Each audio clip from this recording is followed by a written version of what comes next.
Priatelia, tak je nedeľa, 2 dní po tej apokalypse, ktorú tu začali v piatok 13. pilčíci robiť v Mestskom parku Banskej Bystrici. A pozrite sa, ako to dopadlo. Pozrite sa na to. Stromy vyrúbané, krásne. Pozrite sa na to drevo. Nič tým stromom nie je. Dostaneme sa aj k takým, kde im dačo možno bolo, ale tu sa... No pozrite sa na tento strom. Pozrite sa na tento strom, priatelia. Pozrite sa na to drevo. Ja som nie nejaký odborník na drevo, ale v rámci štúdia technickej výchovy na Univerzite Mateja Bela na prírodných vedách sme mali aj 2 semestre predmet náuka o dreve. A to bola vlastne náuka o listnatých a ihličnatých stromoch a spracovanie a technológie a podobné veci. Čiže nejaké tie základy sme pochytili. No a toto keď vidíte, čo tu nechali. Pozrite sa, dobre, tu je nejaký dutý strom. Dobre, to asi nebudeme sa tým zrušovať, ale pozrieme sa na tie ostatné. Pozrite sa na to, pozrite sa na tú spúšť. Môžeme ísť od stromu k stromu, ako to tu vysekali, ako to tu zdevastovali, úplne to tu zničili. Krásne stromy, pozrime sa tu. Pozrite sa na tú krásny kmeň, na tú kvalitu. Dnes, keď je dokonané, tak už tu aj tu podobne krásne. Počkajte, idem, aby ste nemali ten tieň tam.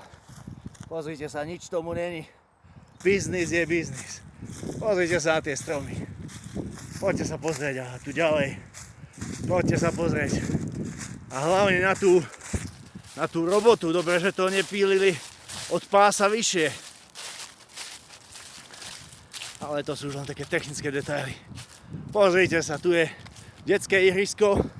Ale to sa pozrieme. Čo chýba tomuto kmeňu? Čo chýba tomuto kmeňu, priatelia? Čo tomu chýbalo? Tu je ďalší kmeň, pozrite sa na to. Pozrite sa na ten kmeň, na to drevo. To netreba mať 2 semestre z náuky o dreve, aby ste videli, že tomu nič nechýba. Že to sú zdravé stromy. Že proste to tu malo úplne iný cieľ a účel.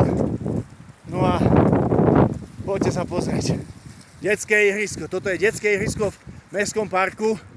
Ani si nedali tú námahu, aby to odhádzali, aby tie deti z toho nemali takú traumu. Pozrite sa na tých smradov, ktorých sem dohodlo vedenie mesta. Akú prácu po sebe nechali. Aké to tu jednoducho džungla, Černobyl, nikoho to tu nezaujíma. To je proste bordel, to je chliev, to je vizitka. Tak pozrite sa na tento krásny pen tiež. A znova taká práca, ako sa vidí po našich spoluobčanoch. Toto je, prosím pekne, nie je nejaká kalamita veterná, toto není nejaký polom veterný v Tatrách. Toto je tu práca vedenia mesta Banská Bystrica. A tam v diaľke, vidno pekný dutý strom, ten si pozrieme. No ale to je jeden, alebo druhý.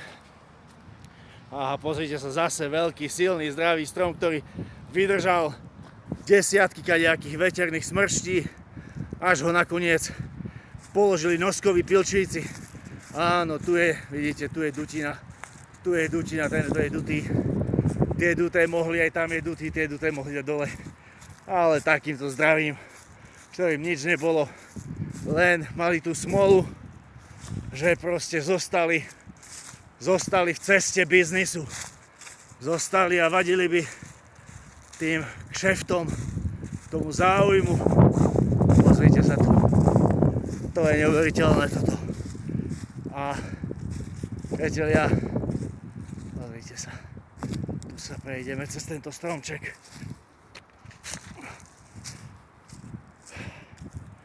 Pozrite sa, aké vysekané. Aké je to tu dochrámané. Zničené, úplne bezohľadne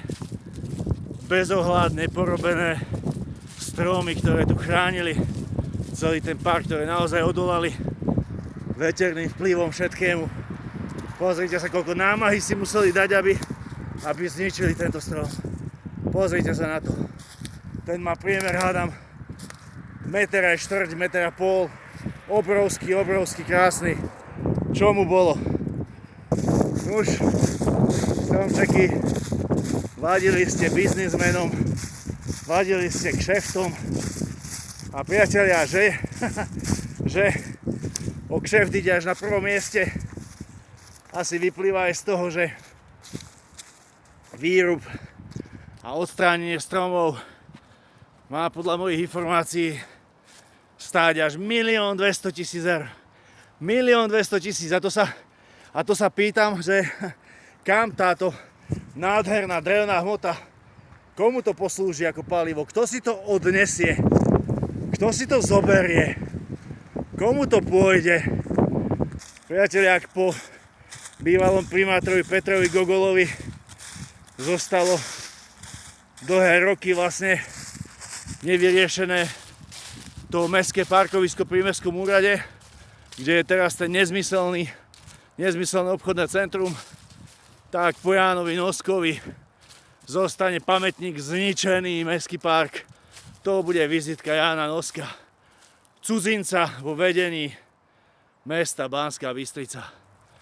To je výkričník pre nás všetkých Bystričanov, že v najbližších komunálnych voľbách, keď zase budete voliť a vyberať, tak asi je najdôležitejšie zo všetkého pozerať, kto je ten človek, skade je ten človek, aké pozadie má ten človek, do akých pochybných klubov patrí,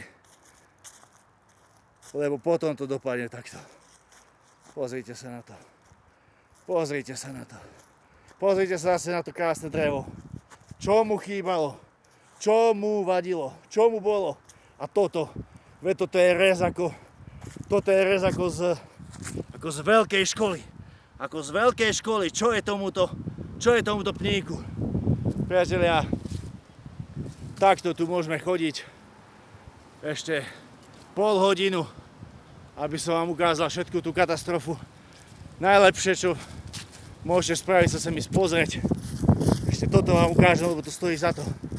Počkajte, máme z tej strany slnko. Pozrite sa. Čo bolo tomuto stromu?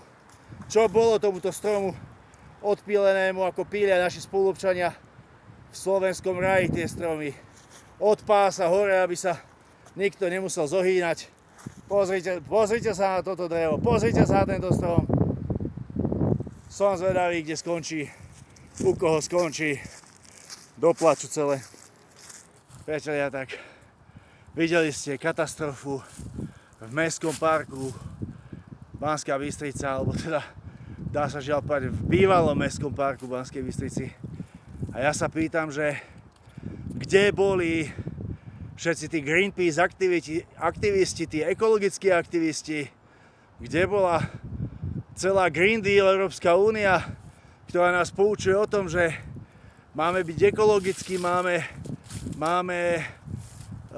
chrániť prírodu, máme si kupovať elektrické autá, aby neboli emisie, a potom takto na drzovku vymažú krásny, zachovalý, funkčný park, oázu zelene a kyslíku v centre krajského mesta. Priatelia, musíte pochopiť, že skutočne hra na Green Deal a na tú ich ekológiu je len falošná, umelá, vymyslená a ani tie elektromobily s tým nemajú absolútne nič spoločné. Ani CO2 s tým nemá nič spoločné, celé je to podvod na ľudí a aj vytváranie bez zásahových zón a na druhej strane vyrubovanie takýchto parkov má iba jeden jediný cieľ. Vyhnať ľudí z prírody, zabrániť ľuďom v kontakte s tou takou živou prírodou, normálnou prírodou. Preto zakazujú chovať, preto zakazujú sliepky, za chvíľku aj psov. O vyhubení alebo zabíjaní chovov počas vymyslených zvieracích pandémií sa nemusíme ani rozprávať. Jednoducho celé je to ťaženie proti normálnej prírode a proti človeku v prírode. No už, nedá sa už k tomu nič ani povedať. Jednoducho, katastrofa v Banskej Bystrici je dokonaná a bude to najväčšie a najsilnejší odkaz a posolstvo primátora Jana Noska. Dúfam, že do konca svojho života ho to bude vo svedomí mátať, čo v Banskej Bystrici urobil.